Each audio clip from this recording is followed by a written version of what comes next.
L'air a le goût de l'inquiétude. Le silence empeste le doute. Nous sommes à la frontière, et la frontière n'est pas un lieu recommandable. Ce n'est presque pas un lieu, à vrai dire. C'est exactement ce que dit son nom. C'est une frontière. La dernière. La dernière avant rien.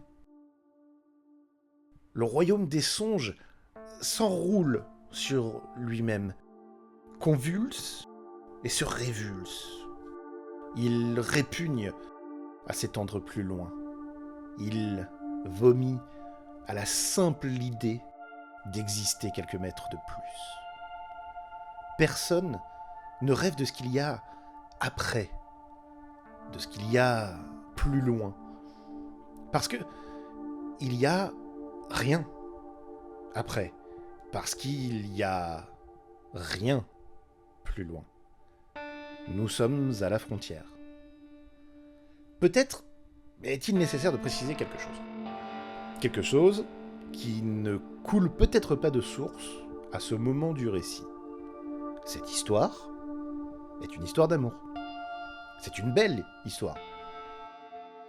Pleine de promesses et pleine d'espoir. C'est une romance. Impossible, certes. Mais une romance quand même. Mais soit, reprenons. Ici s'arrête le royaume des songes. Personne ne rêve de ce qu'il y a plus loin, car il y a rien plus loin. Tout est possible dans les terres enrêvées. Ce qui est rêvable est rêvé, et existe donc, sous une forme ou une autre, dans ces contrées bleutées. Mais il y a un ailleurs, un au-delà, un plus loin, où tout est impossible. Il y a rien, et ça n'existe même pas, car c'est juste impossible. C'est un non-royaume au-delà du royaume.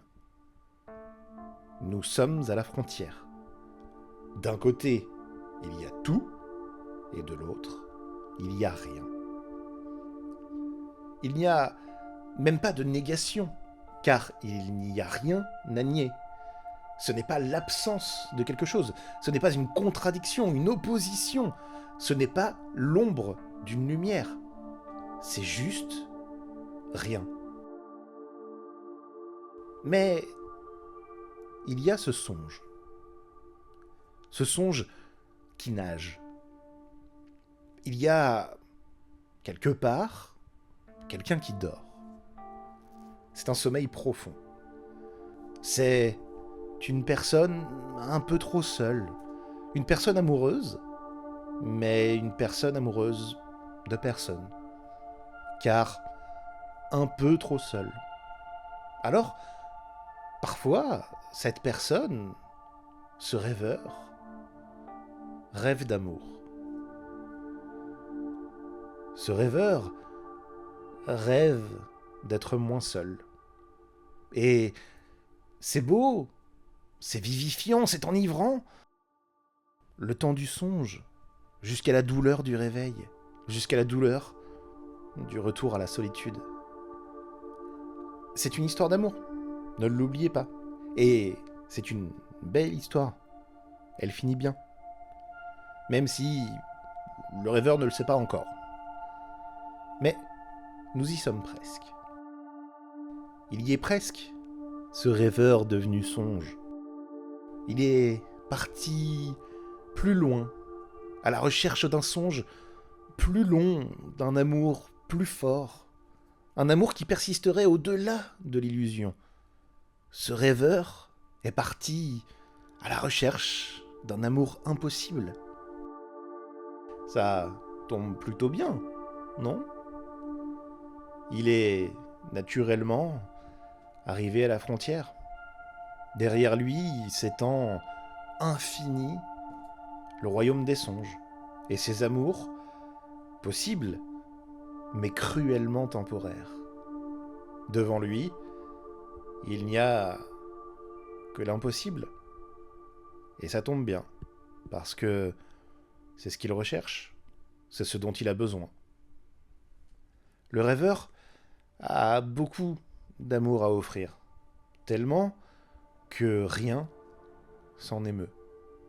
Et de la brutalité chaotique qui fait la saveur de ce rien primal naît un reflet, une antithèse, un contraire pur, un amour impossible.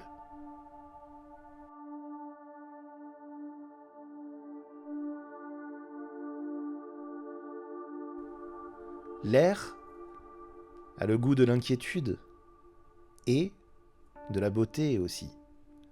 Le silence empeste le doute et chante quelques mots doux. Le rêveur l'a eu, ton songe plus long, son amour plus fort, son amour qui persisterait au-delà de l'illusion. Il y a là quelque chose de nouveau, quelque chose d'impossible, un nouvel être. Ce nouvel être, il est la frontière. Le fils du royaume des songes, l'amalgame des rêves et des cauchemars, et le fils de nulle part, l'équation simple de ce qui n'existe pas. Ce nouvel être est l'union de ce qui est possible et de ce qui ne l'est pas, de tout et de rien. C'est l'enfant d'un amour impossible. Car ce n'est que ça depuis le début. C'est une histoire d'amour. Ne l'oubliez pas. Et c'est une belle histoire